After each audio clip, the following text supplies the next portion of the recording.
আম্মা জান আয়েশা রাদিয়াল্লাহু তাআলা আনহা বলেন, নবী আমার কাছে ছুটি চায়। আমি ভাবলাম অন্য কোনো বিবির ঘরে যাবে, বাতি নিভায়া দিলাম। এরপরে আমি ঘুমের বাহানা দইরা শুইলাম। তাকাইয়া দেখি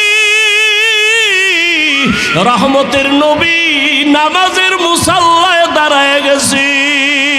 আমার হুজুরার একটা পার্শ্বে দাঁড়াইছে। রহমতের নবী তো মাঝে মাঝে নামাজ পড়েন, আজকে দেখি ভিন্ন অবস্থা। নবী নামাজে দাঁড়াইয়া এই যে কান্নার আওয়াজ। রহমতের নবী আলহামদু সূরা পড়লেন, আমি তো ঘুমের বাহানায় আছি। রহমতের নবী মাত্র নামাজে দাঁড়াইয়া আলহামদু সূরাটা শেষ করলেন। এরপরে সূরায়ে বাকারা। ভাবলাম মাঝখানে গিয়া নবী বোধহয় রুকুর মধ্যে যাবেন। না, রহমতের নবী পুরা সূরায়ে বাকারা পড়তে পড়তে শেষ। এবার বুঝি রুকুর মধ্যে যাবে। না না না, নবী সূরায়ে বাকারার পরের সূরাটাও তেলাওয়াত শুরু করলেন, এই সূরাটাও পুরা শেষ করলেন।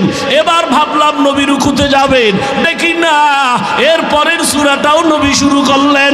ভাবলাম নবী মাঝখানে গিয়া রুকু করবেন, দেখলাম না রহমতের নবী পুরা সূরাটা শেষ করলেন। এরপরে ভাবলাম বোধহয় নবী রুকুতে যাবে। আমি আয়েশা খেয়াল কইরা দেখি মায়ার নবী আবার পরের বড় সূরাটা শুরু করলেন।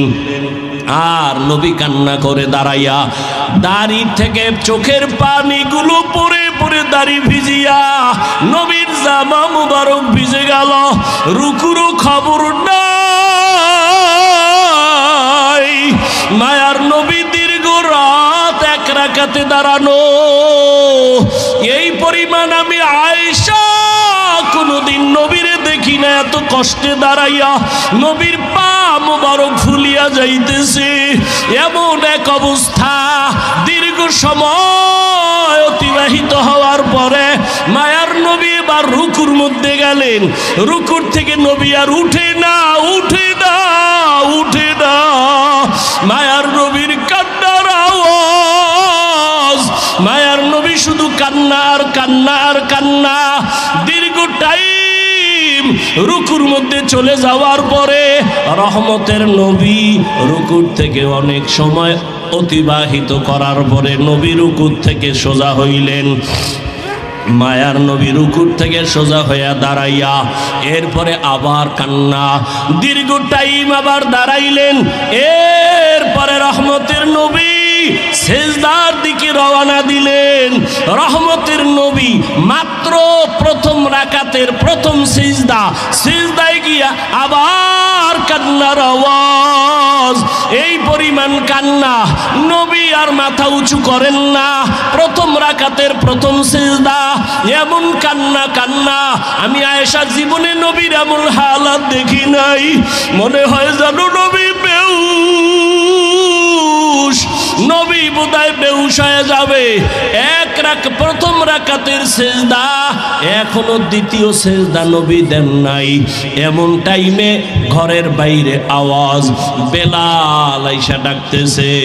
ডাক দিয়া কয়, ইয়া রাসূলুল্লাহ, ফজরের সময় অনেক নিকটবর্তী হয়ে গেল।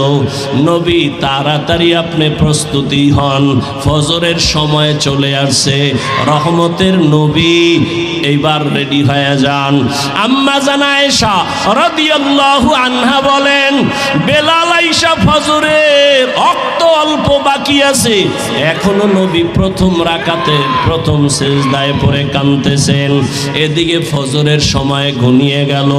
এরে নবীর উম্মতের দল, মায়ার নবী এই পরিমাণ কান্না কাঁদলেন। আম্মা জান আয়েশা রাদিয়াল্লাহু তাআলা আনহা বলেন, আমার নবীরে এই রকম কান্না করতে আর আমি কখনো দেখি নাই। ও নবীর মায়ার উম্মতের দল, আমার নবীরে আমার আল্লাহ বান্দা বলেই কারণেই ডাকছেন, কারণ নবী নিজেরে বান্দা বললে বড় খুশি। আল্লাহর সম্পর্কের মূল কারণ নবী বান্দা। বান্দা বলার তিন কারণের আর এক কারণ, বেঈমান নাস্তিকরা মেরাজের ঘটনা বিশ্বাস করে না। নবী রূহের জগতের মেরাজ, কেউ বলে স্বপ্ন যোগে। আল্লাহ বান্দা বলিয়া বুঝাইলেন, বান্দা তো শুধু দেহের নাম না, বান্দা তো শুধু রূহের নাম না, দোনোটার সংমিশ্রণ হলেই তো বান্দা হয়। তো বান্দাকে মেরাজ করালেন, তার মানে হলো আল্লাহর নবী রূহ আর দেহ দোনোটার সমন্বয়, অর্থাৎ সশরীরে রহমতের নবী মেরাজ করলেন। আল্লাহ পাক রব্বুল আলামিন তার কুদরত ঘুরায় ঘুরায় দেখাইলেন। আল্লাহ পাক রব্বুল আলামিন মেরাজ থেকে নবীরে হাদিয়া দিলেন 50 ওয়াক্ত নামাজ, ওখান থেকে কমায় কমায় 5 ওয়াক্ত নামাজ নিয়ে আসলেন। ও আমার কচুয়ার মুসলমান যুবক বাবারা, ও পর্দার আড়ালের মা বোনেরা, ও বৃদ্ধ বাবাজিরা, আল্লাহর মুহাব্বতের ওই 5 বেলার নামাজ, নবীর মনটা ছোট হয়ে গেল। 50 ওয়াক্ত নামাজ নিলাম, 5 ওয়াক্ত নামাজ পড়িয়া এত বরকত থেকে কইমা গেল কি করার। আল্লাহ জানায় দিলেন, নবী আপনার উম্মতেরে বলে দেন 5 বেলার নামাজ যারা আদায় করবে আমি পুরা 50-এর সওয়াব দান করব। ও আমার যুবক বাবারা, ও বৃদ্ধ বাবাজিরা, ও পর্দার আড়ালের মা বোনেরা, আর কত নামাজ ছাড়বা? আল্লাহর আদালতে কি নিয়ে দাঁড়াইবা? জীবন তোমার শেষের দিকে, চোখের সামনে কত যুবকের লাশ আর লাশ, ঘুমের বিছানায়, গাড়ির নিচে, পানির নিচে যুবকের লাশ, মহামারী করোনায় যুবকের লাশ, ছাত্র জনতার আন্দোলনে যুবকের লাশ। ও বাবা, তুমি স্কুলে পড়ো, কলেজে পড়ো, চাকরি করো, ব্যবসা করো, বাধা নাই। নবীর তরিকা মেনে, মা বাবার দোয়া নিয়া, ওলামায়ে কেরামের পরামর্শ নিয়া, শিক্ষকদের দোয়া নিয়া, নবীজির মুহাব্বতে 5 বেলার নামাজ পড়ো। তোমার মতো কত যুবক স্কুল কলেজে পড়ে, চাকরি করে, ব্যবসা করে, RAB, army, police, BDR, doctor, professor, engineer, OC, DC, SP, অভাব নাই, 5 বেলার নামাজ পড়ে।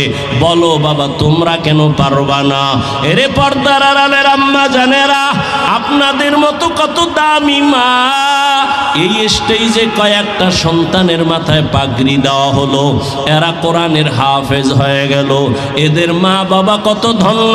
এরে আম্মা জান, এখনো সময় আছে, এখন থেকে পর্দা করেন, মোবাইলে সময় নষ্ট করবেন না, স্বামীর মাল হেফাজত করবেন। একটা আদর্শ সন্তানের মা হইয়া কবরে যাবেন, নামাজ ছাড়বেন না, বেপর্দায় চলবেন না, আল্লাহর কাছে তওবা করেন। ও যুবক বাবারা, আল্লাহর মোহাব্বত নিয়ে তওবা করো, জীবনে আর নামাজ ছাড়বা না, আর দাড়ি কাটবা না, বেপর্দায় চলবা না, মা বাবারে কষ্ট দিবা না, নবীর তরিকা নিয়া, মা বাবার দোয়া নিয়া, শিক্ষকের দোয়া নিয়া, নবীর আদর্শ মতো জীবন চালাইবা। তওবা করার মতো যদি কারো অন্তর তৈরি হয়, মোহাব্বত যদি থাকে, মুনাফিকি যদি না থাকে, খাঁটি তওবার নিয়ত যাদের আছে, দুটো হাত আমার আল্লাহকে দেখাইয়া দাও।